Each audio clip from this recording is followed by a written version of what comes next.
أعوذ بالله من الشيطان الرجيم. بسم الله الرحمن الرحيم.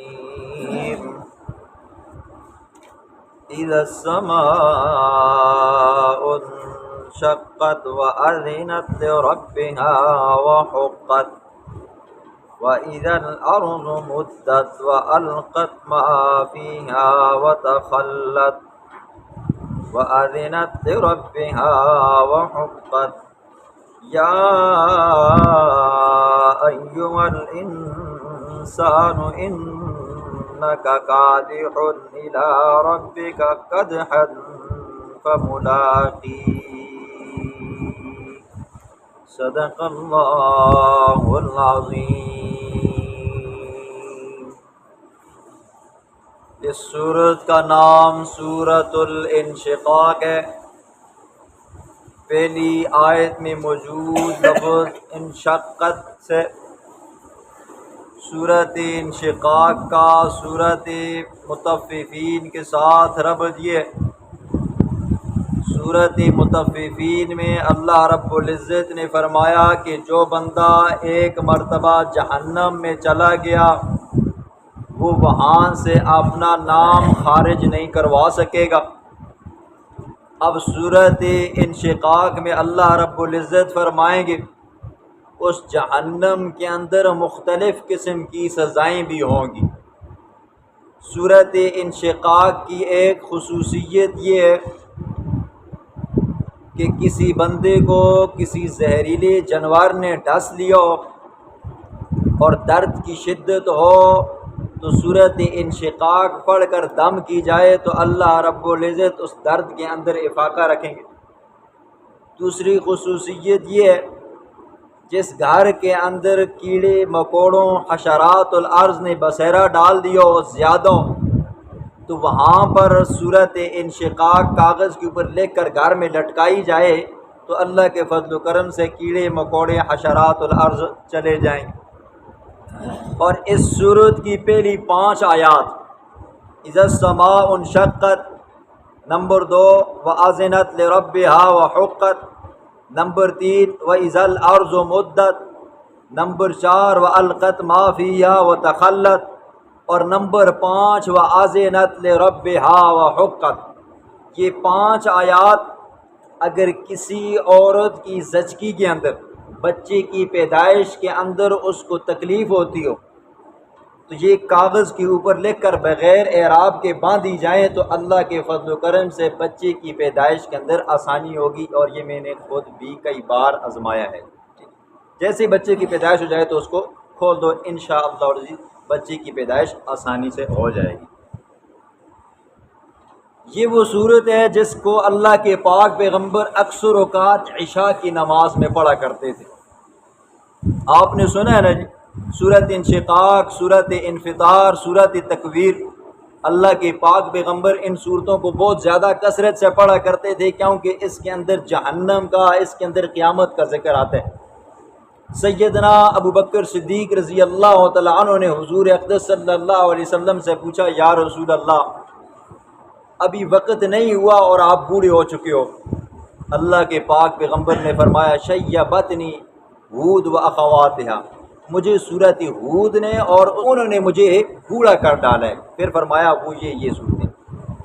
تو پیغمبر علیہ الصلوۃ والسلام عشاء کی نماز کے اندر اکثر اوقات اس صورت کو پڑھا کرتے تھے.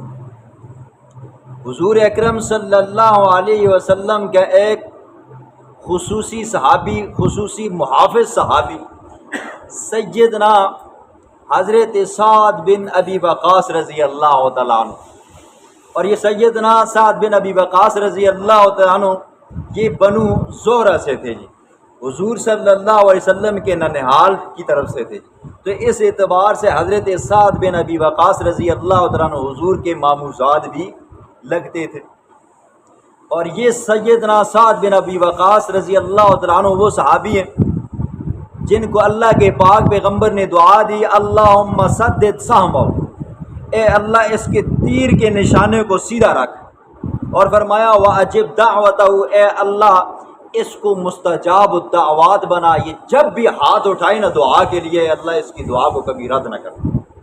اور سیدنا حضرت سعد بن ابی وقاص رضی اللہ تعالیٰ عنہ ان خوش نصیب صحابہ کرام میں سے ہیں جن کو عشرہ مبشرہ کہا جاتا ہے، جن کو اللہ کے پیغمبر نے فرمایا ابو بکر فی الجنہ، عمر فی الجنہ، عثمان فی الجنہ، علی فی الجنہ، طلحہ فی الجنہ، زبیر فی الجنہ، سعد فی الجنہ، ان خوش نصیب صحابہ کرام میں سے۔ اور یہ سیدنا سعد بن ابی وقاص رضی اللہ تعالیٰ عنہ وہ صحابی ہیں جن کو فاتح ایران کہا جاتا ہے، ایران انہوں نے فتح کیا تھا۔ اب سنیں، ایک امام کی بددعا اور مقتدی کا امام کے ساتھ بغض کرنے کا نتیجہ کیا ہوتا ہے؟ ایک امام نے اپنے مقتدی کو بددعا دی، امام کون ہے؟ سیدنا سعد بن ابی وقاص رضی اللہ عنہ، اور مقتدی کون ہے جی؟ اسامہ بن قتادہ ہے جی۔ امام سیدنا سعد بن ابی وقاص ہیں اور مقتدی کیا ہے جی؟ اسامہ بن قتادہ ہیں جی۔ اور سعد بن ابی وقاص رضی اللہ تعالیٰ عنہ کی آپ نے فضائل سن لی۔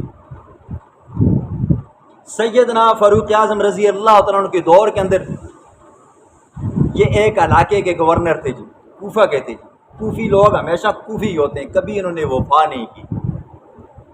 حضرت سعد بن ابی وقاص رضی اللہ تعالیٰ عنہ عشاء کی نماز کے اندر اس سورت کو پڑھا کرتے تھے اور اس کے ساتھ ایک اور سورت پڑھا کرتے تھے۔ تو پہلی 2 رکعتوں کو لمبا کیا کرتے تھے اور آخری 2 رکعتوں کو چھوٹا پڑھایا کرتے تھے۔ تو مقتدیوں کو خاص کر کے امام کے ساتھ بغض ہوتا ہے۔ تو ایک مقتدی کو بغض یہ ہوا کہ آپ پہلی 2 رکعتوں کو لمبا پڑھاتے ہو، دوسری کو چھوٹا پڑھاتے ہو۔ اس نے کیا کیا جی؟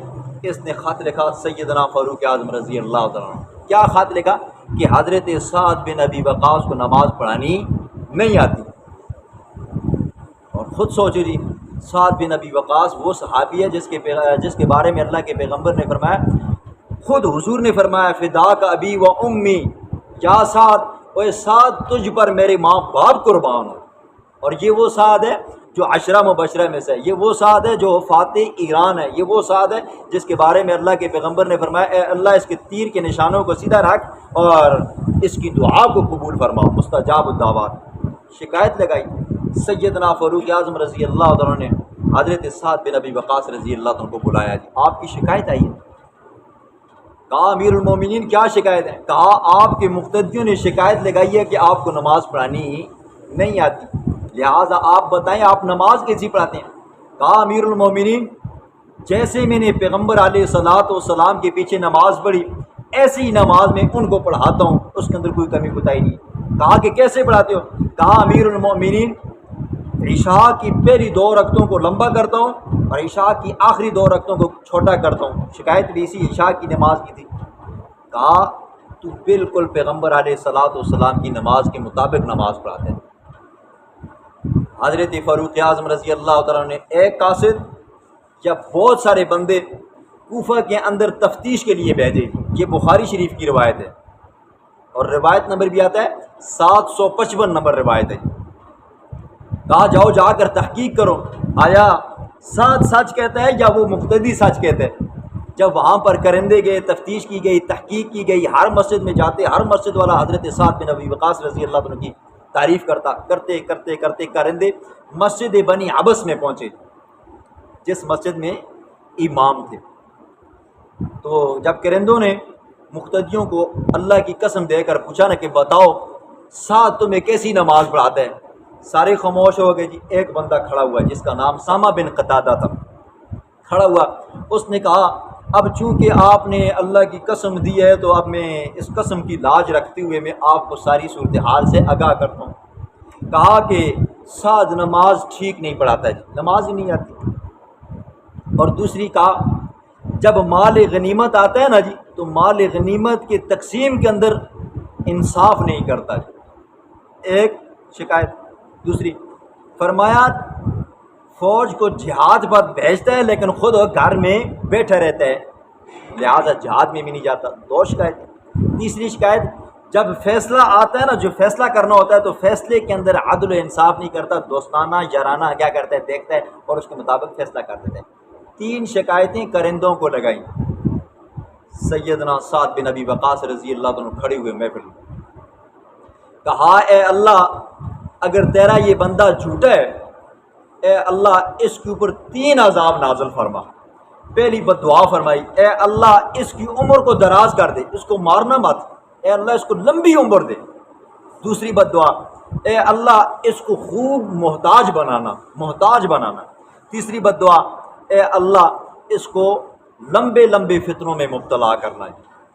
حضرت سعد بن ابی وقاص رضی اللہ عنہ کو حضرت فاروق اعظم رضی اللہ عنہ نے کہا کہ آپ اس طرح کریں، آپ اس مسجد کو چھوڑ دیں، ظاہر بات ہے آپ کی شکایت لگی ہے اور ایک بندہ شکایت لگا رہا ہے، لہٰذا آپ اس مسجد کو چھوڑیں۔ تو اس مسجد کا جو امام بنا پھر سیدنا عمار بن یاسر رضی اللہ عنہ بنے، چلے گئے، زمانہ گزرا، بد دعا تھی نا جی، اور سعد کی بد دعا مستجاب الدعوات تھا۔ زمانہ گزرا، ایک زمانے کے بعد اس کے ساتھ یہ ہوا، اس کو اللہ نے لمبی عمر دی، مارا نہیں اللہ نے، اس کی جو بھویں تھیں نا آنکھوں کے اوپر آ گئی، اتنی لمبی عمر ہو گئی اس کی آنکھوں کے اوپر بھویں آ گئی، یہ دیکھ نہیں سکتا تھا۔ دوسری بد دعا فرمایا، اے اللہ اس کو خوب محتاج بنانا، کھانے کے لیے ترستا تھا، ہڈیاں کھاتا تھا، چمڑے کھاتا تھا، لیکن کھانے کے لیے کوئی بندہ کچھ نہ دیتا۔ اور تیسری بد دعا دی، اے اللہ اس کو فتنوں میں مبتلا کرنا، نوجوان لڑکیاں، چھوٹی چھوٹی بچیاں جاتی نا ان کے ساتھ یہ غلط حرکتیں کرتا، اور پھر وہ بچیاں کیا کرتی جس کو مارتی، پھر ان کے ماں باپ ان کو مارتے۔ یہ تین بد دعائیں اس کو لگی نا جی۔ جب اس سے کوئی پوچھتا کہ بھائی باز کیوں نہیں آتے ہو، کہنے لگا میں کچھ نہیں کر سکتا ہوں، یہ حضرت سعد بن ابی وقاص رضی اللہ عنہ کی کیا ہے جی بد دعائیں مجھے لگی ہیں، نہ میں مر رہا ہوں اور نہ یہ ہے کہ نہ میں فتنوں سے نہ ان عذابوں سے بچ سکتا ہوں۔ ایک امام کی بد دعا کا اثر یہ بھی ہوتا ہے جی۔ ویسے مقتدیوں کو امام کے ساتھ بغض نہیں رکھنا چاہیے۔ اب مسئلہ سنیں، اگر کسی امام کے اندر شرعی عیب ہو جی، سنیں آج دوسری مسجد کے بھی آئے، کسی امام کے اندر شرعی عیب ہو، امام زانی ہو، امام شرابی ہو، امام کبابی ہو، امام گناہ کبیرہ کا مرتکب ہو، تو اس امام کو چاہیے کہ وہ خود مصلی چھوڑ دے، نماز نہ پڑھائے، ٹھیک ہے۔ لیکن اگر امام کے اندر گناہ کبیرہ نہیں ہے تو پھر مقتدیوں کو چاہیے نماز پڑھ کے پھر اس کے پیچھے باتیں مت کرے، اس سے اس کی نمازیں کیا ہو جاتی ہیں جی، ضائع ہو جاتی ہیں۔ سنیں، بسم اللہ الرحمن الرحیم، اذا السماء انشقت، جب آسمان پھٹ جائے گا، نفخہ ثانیہ کا وقت ہے، وَأَذِنَتْ لِرَبِّهَا وَحُقَّتْ، اور آسمان کان لگائے گا اپنے رب کے حکم کے لیے، وَحُقَّتْ، اور اس آسمان کا حق بھی بنتا ہے کہ وہ کان لگا کر اللہ کا حکم سنے، وَإِذَا الْأَرْضُ مُدَّتْ، اور جب زمین کو پھیلا دیا جائے گا، زمین کو جس طرح ربڑ کھینچ کر سیدھا کیا جاتا ہے نا، تو اس طرح اللہ زمین کو کھینچے گا اور کیا ہو جائے گا جی، بچھا دے گا۔ وَأَلْقَتْ مَا فِيهَا وَتَخَلَّتْ، اور زمین ڈال دے گی جو کچھ اس کے اندر ہے، وَتَخَلَّتْ، اور خالی ہو جائے گی۔ آج دیکھو جی زمین اندر سے گیس اگلتی ہے جی، سونے اگلتی ہے جی، لوگ گیس کیا کر رہے ہیں جی، بھر رہے ہیں جی، ٹھیک ہے، پھر اس کے بعد بیچ رہے ہیں جی، اسی طرح سنار سونے نکال رہے ہیں، پھر اس کے بعد کیا جی بنا کر بیچ رہے ہیں۔ آج سے 50 سال پہلے 100 سال پہلے کسی نے سوچا تھا فلاں علاقے سے فلاں زمین سے کیا نکلے گی جی، گیس نکلے گی، سونا نکلے گا؟ نہیں، فرمایا وہ زمانہ آئے گا جب زمین اپنے اندر سے سب کچھ باہر نکالے گی، مردے اٹھا کر باہر پھینکے گی، اللہ کے دربار میں حاضر ہو جائیں گے، سونے زیورات ہیرے جواہرات سب کچھ باہر آئے گا۔ وَأَذِنَتْ لِرَبِّهَا وَحُقَّتْ، اور جب کان لگائے گا آسمان اپنے رب کے حکم کے لیے، وَحُقَّتْ، اور اس کا حق بنتا ہے کہ وہ کان لگائے۔ یا ایھا الانسان، اے انسان، انک کادح، بے شک تو کادح، تکلیف اٹھانے والا ہے، الی ربک، اپنے رب کی طرف پہنچنے میں، قدحا، تکلیف اٹھانا، فملاقی، پس پھر ملنے والا ہے۔ اللہ رب العزت نے اعمال صالحہ کی ترغیب دیتے ہوئے فرمایا، اے انسان تو اپنے رب کے پاس پہنچنے سے پہلے تکلیف اٹھائے گا۔ انسان کی زندگی کے اندر آنے والی پریشانیاں، تکلیفیں، دکھ درد، بیماریاں، خوشی غم، رزق کی تنگی، رزق کی فراوانی وغیرہ وغیرہ، گرمیوں کے اندر دوپہر کے وقت مسجد کو آنا، سردیوں کے اندر 5 وقت کا وضو کرنا، یہ ساری پریشانیاں دکھ دردیں یہ جب بندہ اٹھائے گا، اٹھانے کے بعد جا کر اللہ سے ملاقات کرے گا۔ زکوٰۃ دینا یہ بھی مشکل کام ہے، اسی طرح صدقہ خیرات کرنا یہ بھی مشکل کام ہے، نیک اعمال صالحہ کرنے کے لیے بیٹھا رہنا یہ بھی کیا ہے جی مشکل کام ہے۔ تو ظاہر بات ہے جب جتنی مشکلات برداشت کرو گے، فرمایا اے انسان ان مشکلات کے برداشت کرنے کے بعد تجھے کیا ہوگا جی اللہ سے ملاقات ہوگی۔ امام اصمعی رحمہ اللہ فرماتے ہیں، ان کا ایک شعر ہے، وہ فرماتے ہیں کہ عش موسراً ان شئت او معسراً،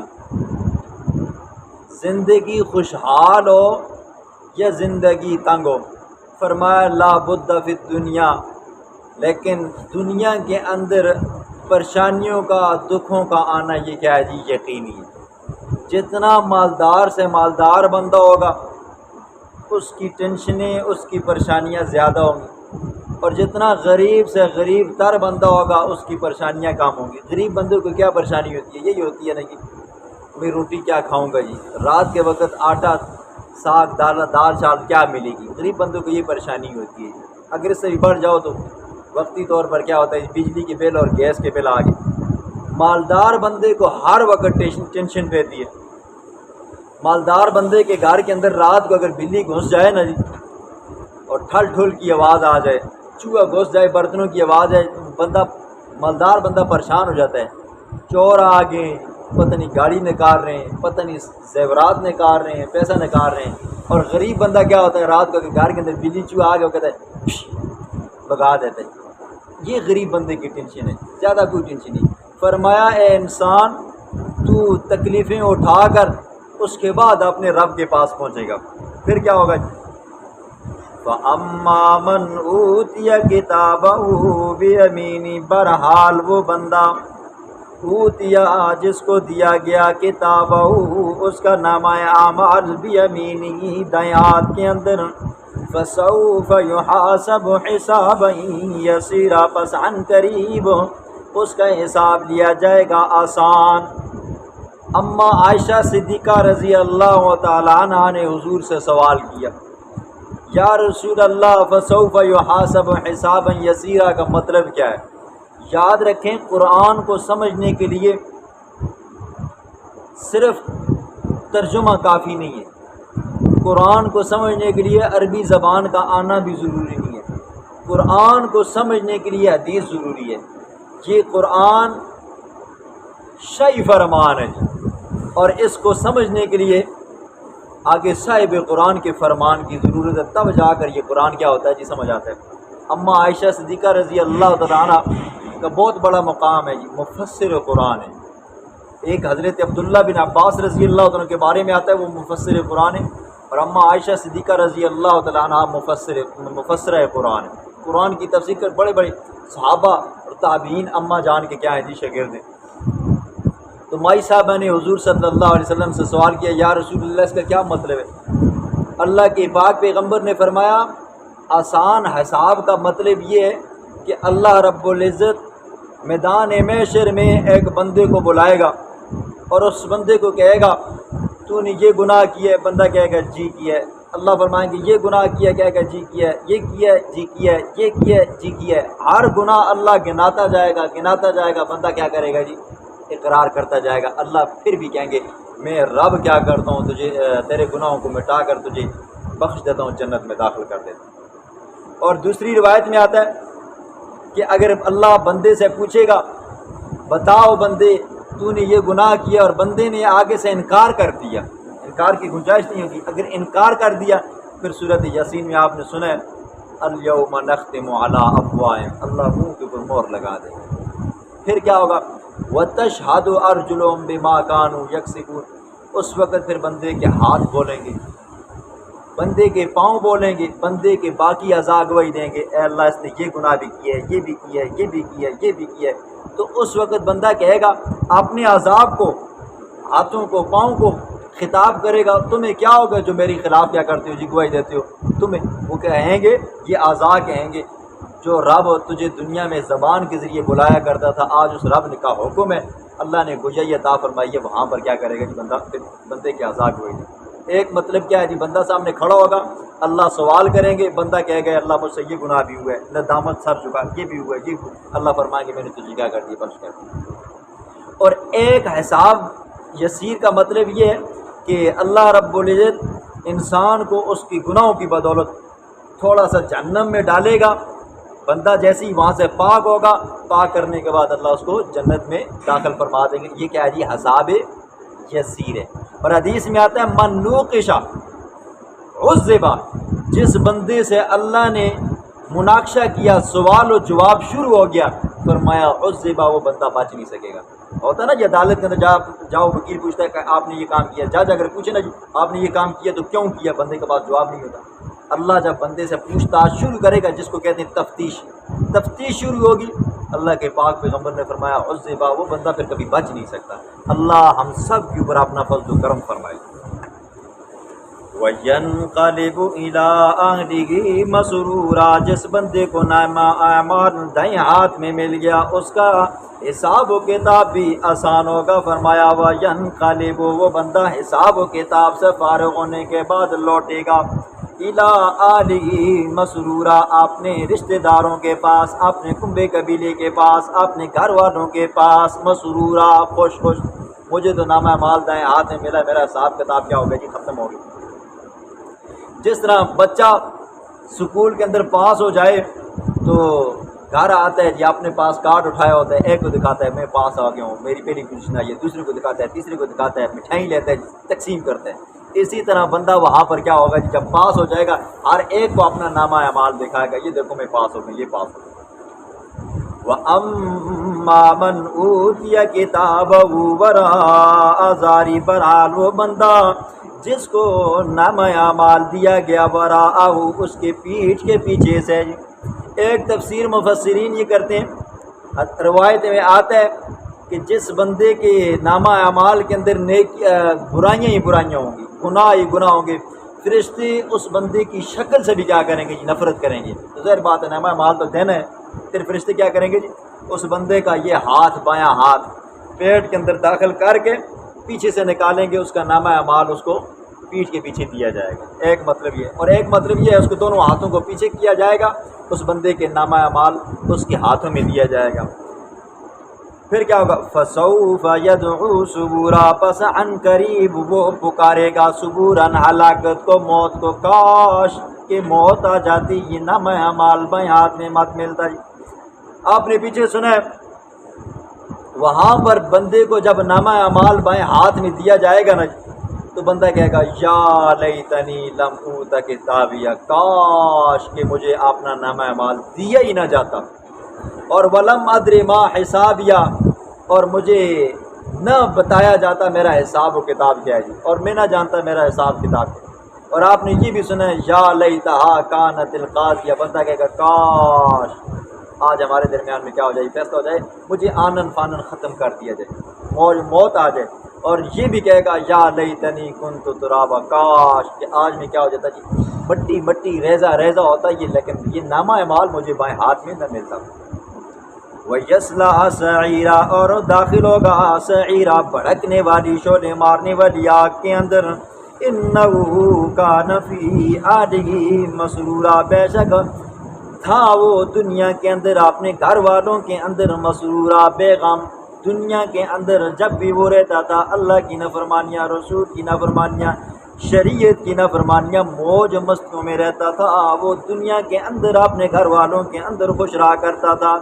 إِنَّهُ ظَنَّ أَن لَّن يَحُورَ، بے شک اس نے یقین کر لیا تھا، خیال کر لیا تھا، أَن لَّن يَحُورَ، کہ اس کو دوبارہ نہیں اٹھایا جائے گا۔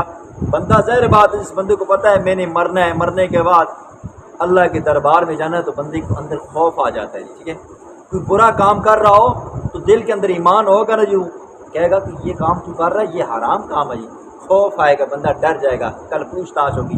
لیکن جس بندے کو آگے مرنے کے بعد دوبارہ اٹھایا جانا ہے، کیونکہ ایمان ہی نہ ہو، یقین ہی نہ ہو، پوچھ تاچھ ہی نہ ہو، تو اس بندے نے کیا کرنا جی؟ دنیا میں برے کام کرنے۔ بلا کیوں نہیں ان ربہ کان بھی بصیرا، بے شک ہے اس کا رب بصیرا دیکھنے والا۔ فلا اقسم بالشفق، اللہ قسم اٹھاتا ہے، فلا اقسم میں اللہ قسم اٹھاتا ہوں بالشفق، شام کی سرخی کی۔ ٹھیک ہے، یہاں پر ایک مسئلہ بھی سن لیں، شفق سے مراد کیا ہے جی؟ امام شافعی رحمہ اللہ فرماتے ہیں شفق سے مراد وہ سرخی ہے جب سورج غروب ہوتا ہے تو مغرب کے اطراف کے اندر کناروں کے اوپر ایک سرخی آتی ہے جی، ٹھیک ہے۔ وہ فرماتے ہیں جب تک وہ سرخی رہتی ہے تو مغرب کا وقت رہتا ہے، جیسے ہی وہ سرخی ختم ہو جائے تو مغرب کا وقت ختم ہو جاتا ہے۔ یہ تقریباً 15 اور 20 منٹ کے درمیان ہوتا ہے۔ یعنی مطلب کیا ہے، امام شافعی رحمہ اللہ کے مذہب کے مطابق مغرب کی نماز کا وقت 15 اور 20 منٹ کے درمیان میں ہوتا ہے، ٹھیک ہے، اس سے زیادہ نہیں ہوتا۔ جبکہ امام اعظم ابو حنیفہ رحمہ اللہ فرماتے ہیں شفق سے مراد سفیدی ہے۔ کون سی سفیدی؟ سورج کے غروب ہونے کے بعد مغرب کے اندر پہلے سرخی آتی ہے، 15-20 منٹ کے بعد جب وہ سرخی ختم ہو جاتی ہے اس کے بعد کیا ہوتی ہے جی؟ سفیدی آتی ہے۔ وہ سفیدی جب تک رہتی ہے مغرب کا وقت رہتا ہے، جیسے ہی وہ سفیدی ختم ہوتی ہے مغرب کا وقت ختم ہو جاتا ہے۔ یہ تقریباً پونا گھنٹہ کیا ہو جاتا ہے جی؟ بن جاتا ہے۔ امام اعظم فقہ حنفی کے مطابق مغرب کا وقت پونا گھنٹہ بن جاتا ہے، ٹھیک ہے۔ وَلَا أُقْسِمُ بِالشَّفَقِ، پس میں قسم اٹھاتا ہوں شام کی سرخی کی، وَاللَّيْلِ وَمَا وَسَقَ، اور میں قسم اٹھاتا ہوں رات کی، وَمَا وَسَقَ جب وہ جمع کرے جی، ٹھیک ہے۔ وَالْقَمَرِ إِذَا اتَّسَقَ، اور میں قسم اٹھاتا ہوں چاند کی، إِذَا اتَّسَقَ جب وہ پورا ہو جائے جی، ٹھیک ہے۔ 13ویں کا 14ویں کا 15ویں کا چاند جو ہوتا ہے بالکل عروج پر ہوتا ہے جی، ٹھیک ہے۔ ان 13ویں 14ویں 15ویں کے روزے کی بڑی فضیلت ہے جی، اس کو دام داودی کہتے ہیں جی، ٹھیک ہے۔ داؤد علیہ السلام کے روزے، حضرت داؤد علیہ السلام یہ 13 14 15 کے روزے رکھا کرتے تھے، اور ان کی فضیلت کیا ہے جی؟ جو بندہ یہ 3 روزے رکھتا ہے جی، ٹھیک ہے، 13 14 15، وہ کیا جی؟ مہینے بھر کے یعنی کہ زمانے بھر کے روزے رکھتا ہے، اس کو زمانے بھر کے روزوں کا ثواب ملتا ہے جی، ٹھیک ہے۔ اگر کسی بندے میں طاقت ہو تو یہ 13 14 15 کا روزہ رکھ لیا کرو، اگر مزید طاقت ہو تو ساتھ میں سمار اور جمعرات کا بھی روزہ رکھ لیا کرو، ٹھیک ہے۔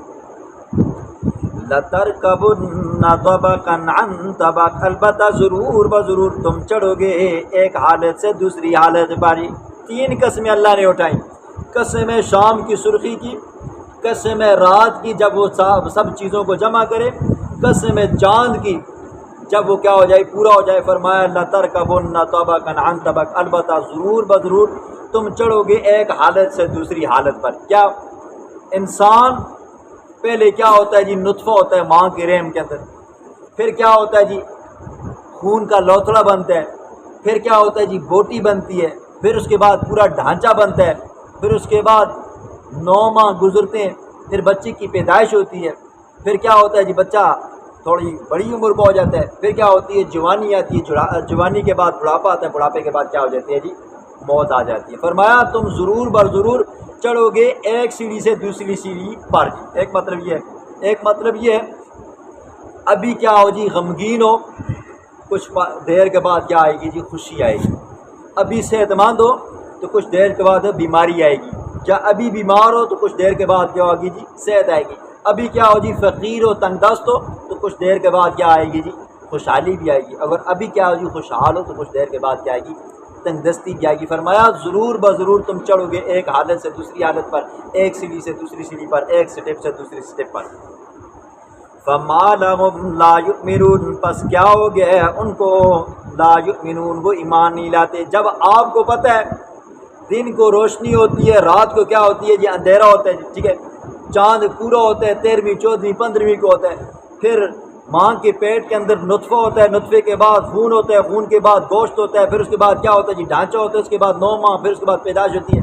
فرمایا جب یہ ساری چیزیں تمہیں پتہ ہے، ابھی غمگین ہو تو خوشی بھی آئے گی، خوشی ہے تو غمگین بھی ہو گئی، یہ ساری چیزیں تمہیں پتہ ہے، تو فرمایا فلا یؤمنون، بس تم ایمان کیوں نہیں لاتے ہو؟ وَإِذَا قُرِئَ عَلَيْهِمُ الْقُرْآنُ لَا يَسْجُدُونَ، جب پڑھا جاتا ہے ان کے اوپر قرآن، لا يسجدون، وہ جھکتے نہیں ہیں۔ مطلب کیا ہے جی؟ اطاعت نہیں کرتے۔ قرآن پڑھا جاتا ہے لیکن قرآن کی مانتے نہیں ہیں۔ یہ آیت سجدہ ہے تو سب نے کیا کرنا ہے جی؟ سجدہ کرنا ہے جی، ٹھیک۔ بللذین کفروا یکذبون، بلکہ الذین وہ لوگ کفروا جنہوں نے کفر کیا، یکذبون وہ اس قرآن کو جھٹلاتے ہیں، قرآن کی اطاعت بھی نہیں کرتے، اور اس سے بڑھ کر ترقی یہ ہے کہ وہ کیا کرتے ہیں، الٹا قرآن کے بارے میں کہتے ہیں اساطیر الاولین، یہ تو کیا جی پچھلے لوگوں کے قصے کہانی ہیں۔ واللہ اعلم بما یعون، اور اللہ خوب جانتا ہے بما ان تمام برے اعمال کو یعون جو وہ جمع کرتے ہیں۔ فبشرهم بعذاب علیم، میرا سونا محمد الرسول اللہ پس خبر دے ان کو بعذاب علیم، دردناک عذاب کی۔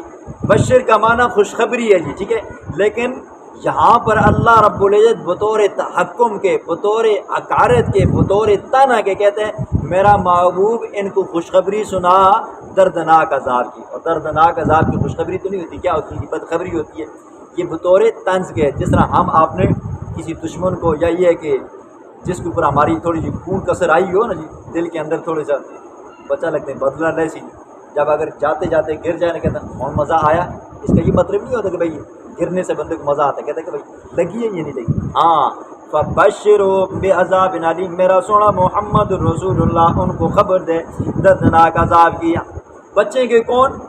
الا الذین آمنوا، مگر وہ لوگ جو ایمان لائے، وعملوا الصالحات اور نیک اعمال کیے، دل کے اندر ایمان لایا، پھر اس ایمان کا کیا کیا جی، اظہار کیا اعمال صالحہ کر کے، لہم اجر، ان کے لیے اجر غیر ممنون، نہ ختم ہونے والا، ان کو اللہ رب العزت بے حساب کیا کرے گا جی، اجر دے گا۔ یہ دنیا کی پریشانیاں، دکھ درد بندہ سہتا ہے، سہنے کے بعد کیا ہوگا، اللہ سے ملاقات ہوگی، پھر کیا ہوگا وہاں پر لہم اجر غیر ممنون، وہاں پر اللہ ایمان والوں کو بے حساب و کتاب کیا دے گا جی، اجر دے گا۔